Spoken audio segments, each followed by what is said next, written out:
and welcome everyone to Women's Health Tech Wednesdays. I am your host, Nina Joshi, and with that, would like to formally bring on our guest for today, Sigi Marmorstein, who is the CEO of BabyLiveAdvice.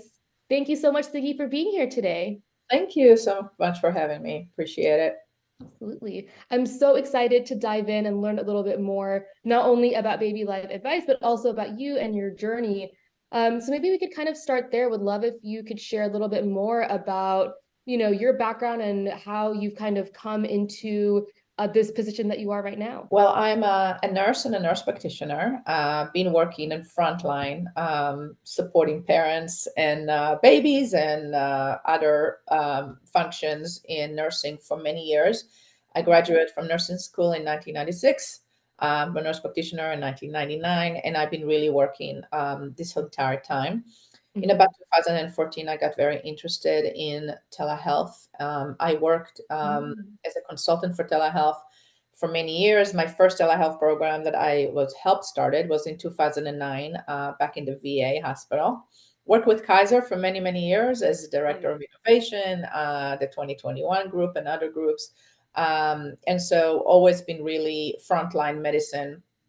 And I had a lot of passion to find solutions that are more innovative solution to very big problems. And so obviously, as I was looking at maternity and maternity issues in the country, this was definitely a place where I wanted to put my innovation hat on and think about how can we solve some of those issues as well.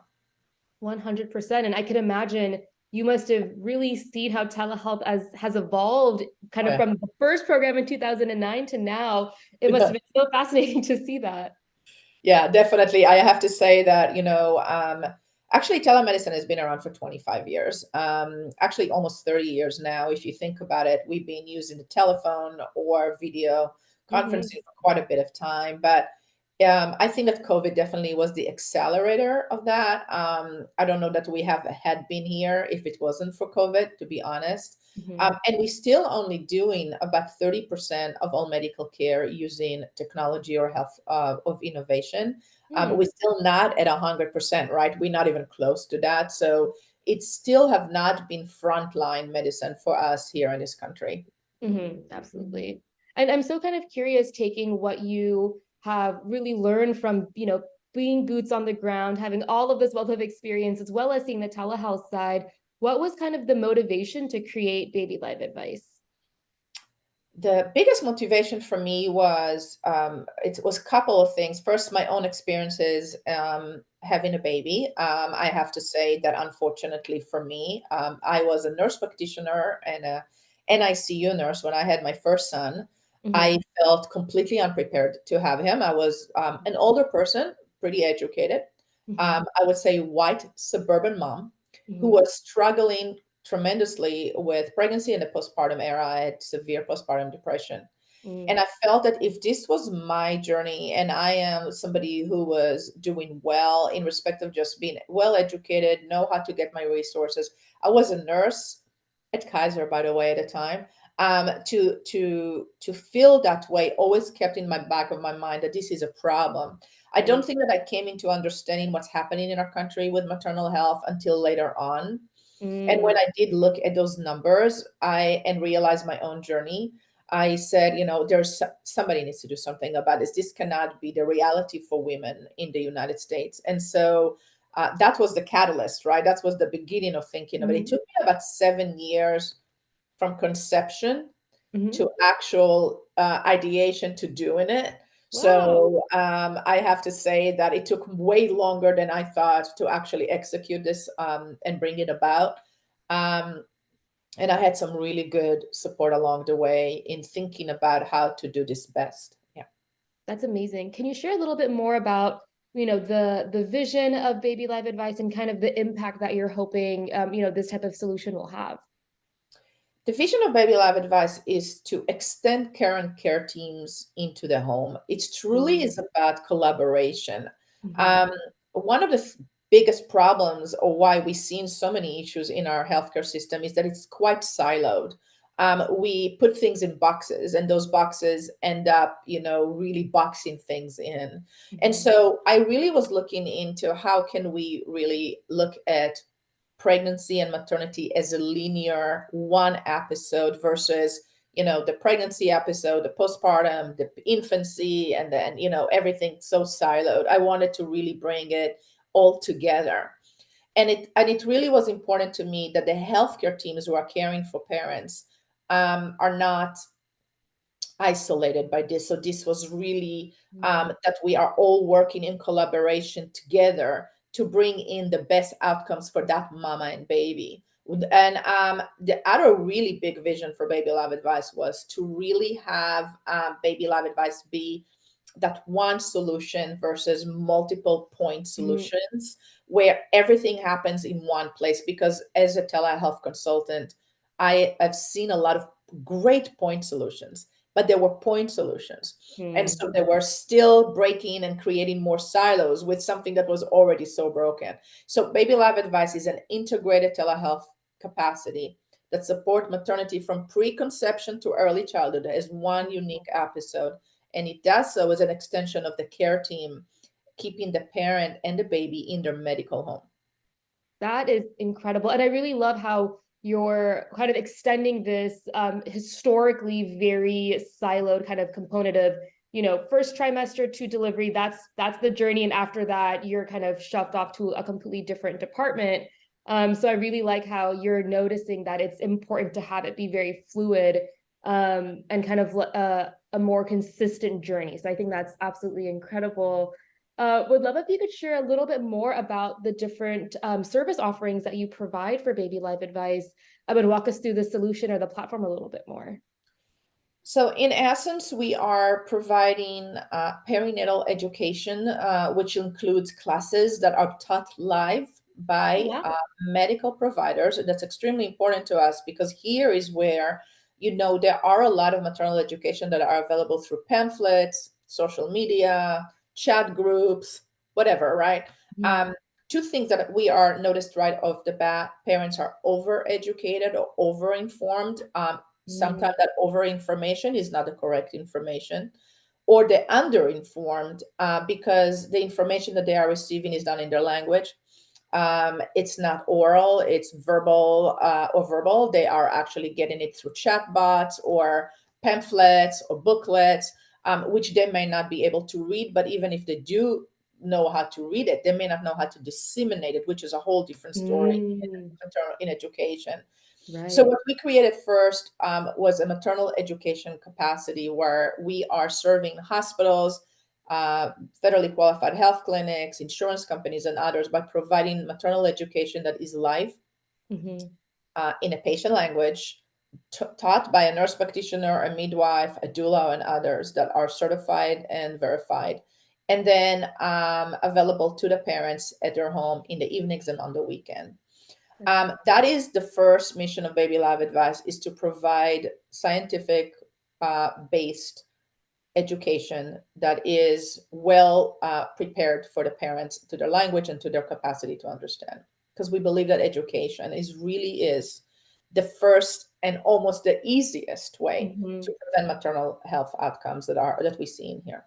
The other part of it is then to bring other kind of education, so diabetes education, nutritional education, mental health services, lactation services, sleep training, baby training, parenting classes, parenting support that extend well into the 1 year of age.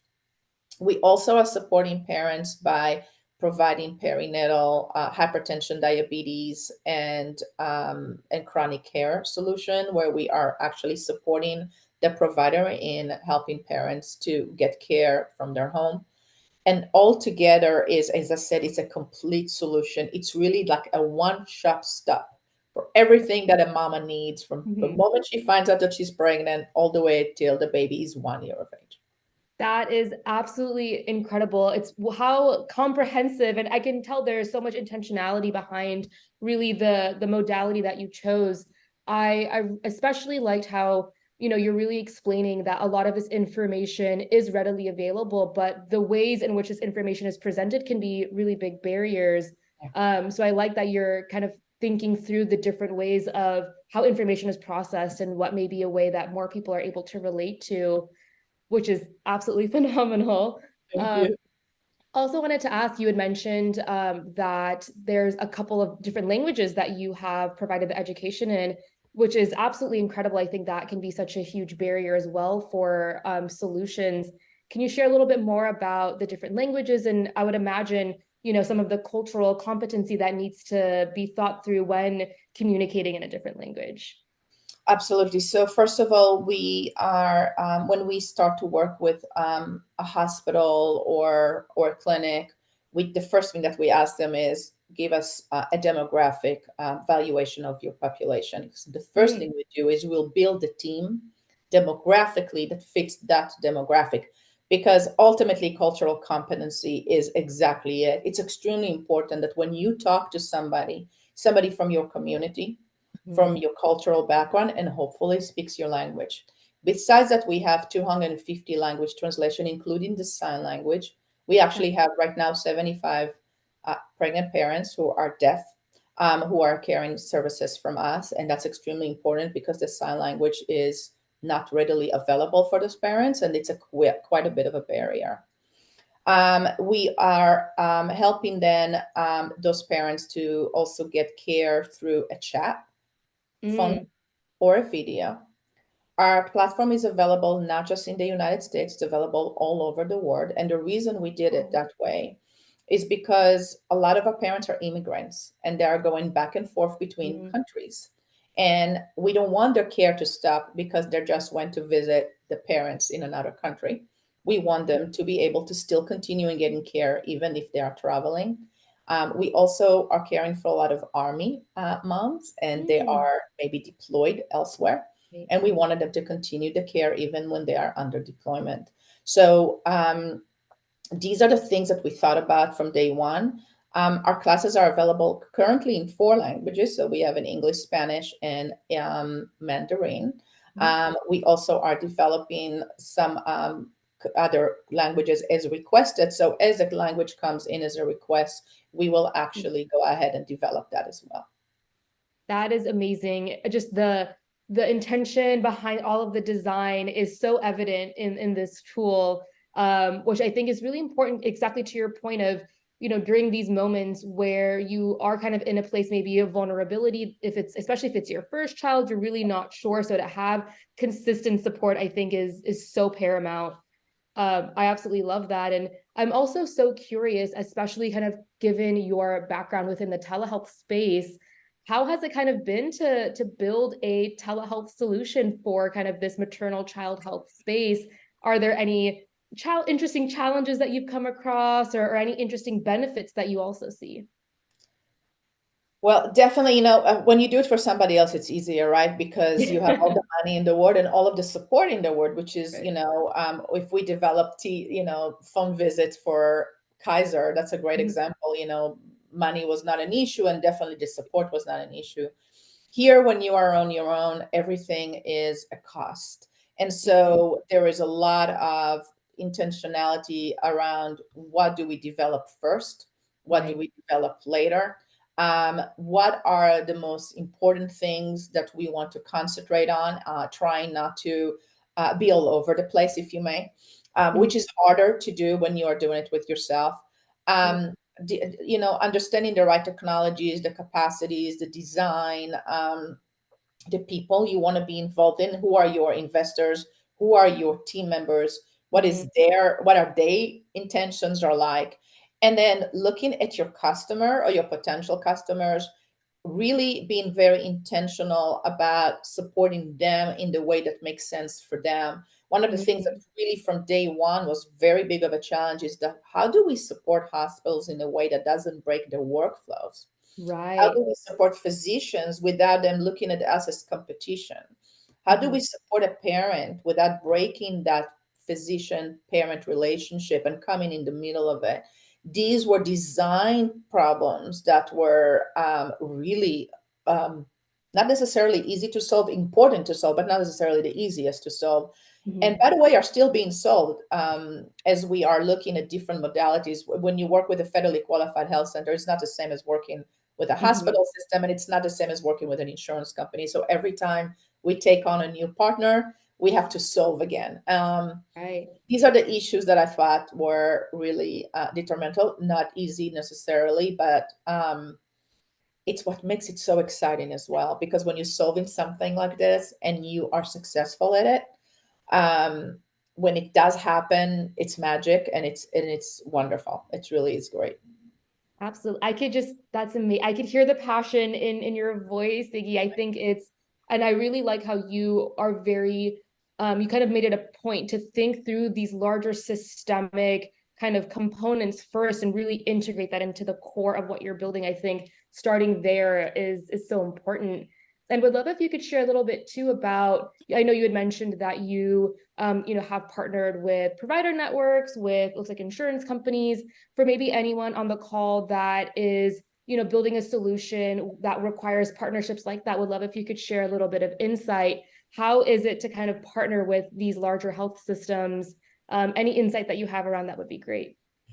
Absolutely. First of all, I think that knowing your customer is extremely important. I think that for me personally, coming from my background, first of all, being a provider myself, working in the healthcare field for many, many years, that was definitely a background that helped in moving conversations forward. So definitely knowing what you're talking about is extremely important. As a consultant too, I actually understood very well what are the barriers on the other side. So understanding what are the barriers on the other side and how are you addressing them is extremely important. I think that when you are approaching a customer like a healthcare system and you want to give them a solution that is not necessarily their top of mind, it's maybe top of mind for me, but not top of mind for them. And I mean that in all heartedly. CEOs of large hospitals don't see maternity as the number one investment in that hospital. It's not because it's not important to them, it's because there are other things that are more important to them. For example, emergency room services, cancer services, heart services, maybe ICU. These are the things that they need to deal with on a regular basis that are, not as money makers or more money makers, I would say, than maternity. So then how do you approach it to say this is important for your hospital? What do you need to know as an entrepreneur to say, did you know that every woman that walks into a labor delivery in your hospital will become your customer for every other department in your hospital? Knowing that is a way that you can convince a CEO to actually start looking at this as an asset, as a Absolutely. build, as an ROI.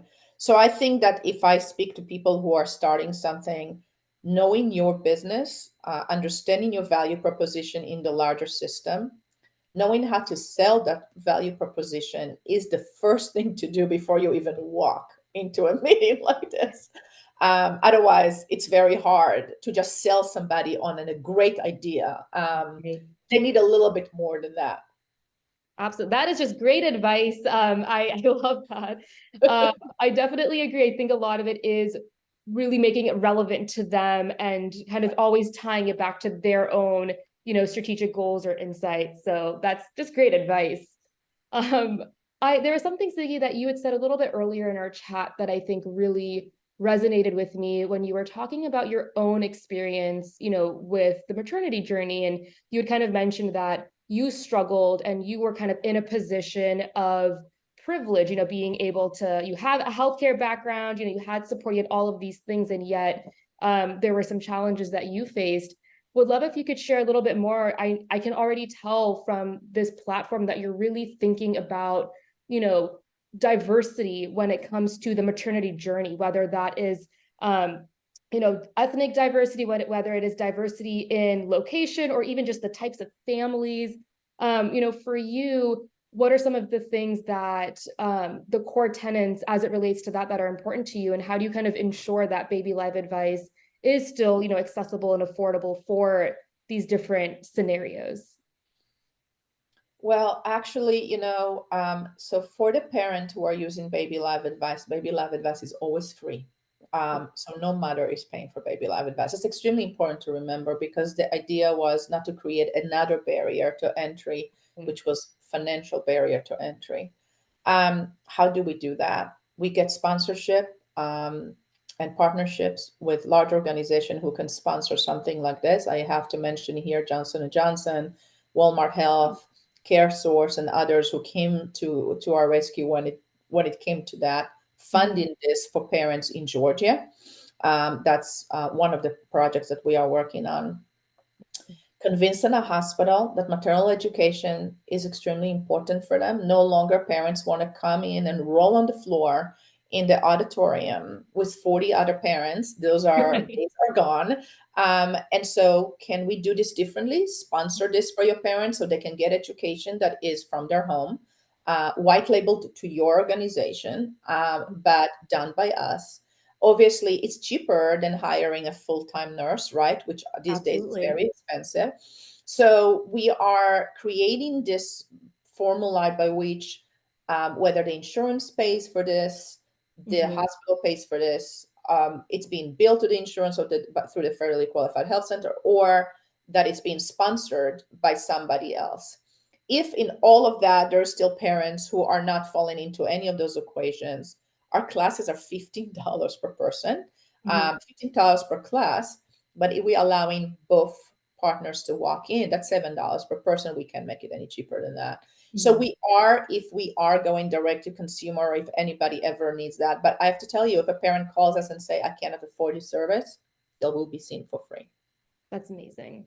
That's incredible. And I completely agree. I think the beauty of these types of platforms is that you're removing so many barriers when it comes to in person sometimes, especially now it can be such a challenge. So I really like that you were kind of making something that was interactive, not passive, but still virtual. Yeah. And I think that for a parent specifically, like you said, first-time moms and others, if this is not endorsed by their own physicians or by their own health system, this will not be trusted by them. And so that buy-in from their provider, from their health system, is something that was extremely important to us from day one. If I came to you in the street and I say, listen, there's this great service that you can get, you probably will ask yourself, what the hell is wrong with this woman selling me on something I don't know anything about? But the physician is the one who says, I really want you to go and get educated by BabyLiveAdvice. I endorse that. Then you are more likely to say, okay, I want to be part of this. This is something that I think that my physician is part of, my system is part of, it's being endorsed by somebody. Then the trust factor goes way up. And then when the first time that they come in and they encounter somebody who is from their community, who is a nurse or a nurse practitioner or a midwife, who is from their culture, speaking their language, then the trust is there. Most of our moms, they use BabyLiveAdvice for 12 months on average. Oh, our wow. engagement from month to month is 78%. We have very low attrition rate. And it's because we are very thoughtful of the things that those mothers need, and making sure that we are extremely bright about our conversations with them, that we are encouraging versus discouraging, that we are giving and empathetic versus trying to lecture them, that we are listening less than talking, so things that parents are not used to. They're not used to that. They're not used to have 60 minutes of undivided attention of a healthcare provider. All of our visits are 30 or 60 minutes. We have nothing less than that. This honestly, BabyLiveAdvice is the use case for what it means to design with intention and build a product that is, consumer focused. I think just all of this attention to detail is absolutely amazing, Sigi. Like I am so impressed, and 13 years to get here, so that's another thing to remember, right? For those who designing any solution, it takes years to do the right thing. It's not, you have to always dial it up, and here, we survey our parents. So we cared for 76,000 people to date, and we survey every single one of them. So what we really do is we listen in and say, and our parents, we have a parents focus group who are helping us in design. So when we design something new, we'll put it to our parents group first, and we'll hear some, sometimes like, what the hell is this? No, we don't like this. This is not what we want. And we're like, okay. We ask them what we want. We survey our parents. We ask them, what is the next thing? What is the you need? For example, mental health services were not part of our original solution. That's something that we added on about a year ago due to parents' demand. Parents told us that they want this. Parents told us that they have nowhere to go. And so we had to like start developing that capacity over time. So we develop capacity according to need, Right. and not develop capacity according to what we thought was right. We were, what do you need? Let us develop that for you. That's incredible. And this pipeline of, of testers, I think, is always so important to have. They'll tell you the truth for sure. Oh yeah, moms are just vicious that way. They know what they want. Absolutely.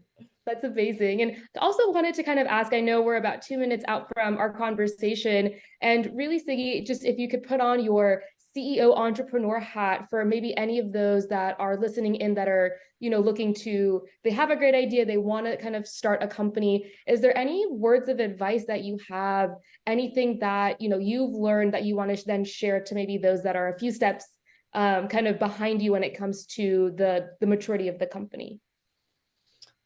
The first thing I would say is make sure that what you're developing is truly needed, not because you think it's needed, but you really have tested that need in the market. Make sure that whatever it is that you develop is not so pointy or point solution that it cannot really solve a larger problem. It needs to be scalable. But more than anything right now, walking into understanding the health system as a whole is extremely important. If you are designing for healthcare, if you're designing for anything else, understand what you're walking into. Right. And don't live in that, fairy tale land that everybody exits and make billions of dollars and everybody's WeWork or Facebook or anything like that. The reality is that it is the hardest thing. I have to say this from the bottom of my heart. This is the hardest thing I have ever done in my life. Harder than raising my 3 boys, harder than being a nurse or a nurse practitioner in ER, harder than being a dean of nursing of a school. This is a daily effort. I work an average of 10 to 13 hours every day. There's a lot of stress, there's a lot of ups, there's a lot of downs, and you're going to hear a lot of no's. And if you know that you are on the right path, just keep pushing through the no's. Always listen to your biggest critics. Listen to them. They may have something to teach you. That's wow. I wish I was writing all of this down. Thank you so much, Sigi. That was incredible. And what a way, I think that was a mic drop moment. If I do say so myself, thank you so much for such an enlightening conversation. I think, what you've built is really special, and we are so excited to kind of see it continue to progress. I would definitely love to have you back just for general, entrepreneur advice. This is incredible. Would love to, by the way. If anybody ever needs advice, starting something and wants some really good look at it, please reach out to me, especially women entrepreneur. I would love to support and advise people who feel that they may be a little bit lost, because there is such a loneliness in being an entrepreneur, and we can break those silos too, actually. So why not?